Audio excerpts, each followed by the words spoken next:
La plupart d'entre nous a grandi avec Windows et ce nom nous est tout à fait familier. Mais on peut se poser une question assez anodine, pourquoi Windows s'appelle comme ça? Petite explication, car oui, un peu de culture générale, ça ne fait jamais de mal. On remonte en 1981, année où Microsoft a créé un système d'exploitation nommé MS-DOS, qui est l'acronyme de Microsoft Disk Operating System.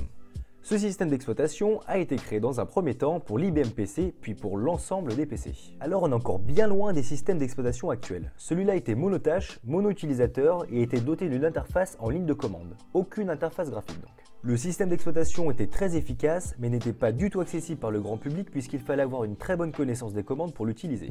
Microsoft a donc décidé de créer un nouveau système d'exploitation basé sur MS-DOS, mais cette fois-ci avec une interface graphique permettant à tout utilisateur de l'utiliser sans connaissance prérequise. L'interface graphique était basée sur la navigation entre fenêtres, vous l'aurez donc compris, il s'agissait de l'apparition de Windows.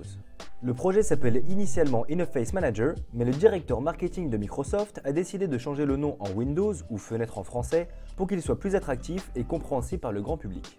Et c'est ainsi que la première version de Windows a été mise en vente le 20 novembre 1985 et que 20 ans plus tard, Windows représente 90% du marché des systèmes d'exploitation. Cette vidéo donne jour à une nouvelle série dans laquelle je vous explique l'origine historique du nom de certaines entreprises informatiques ou du web.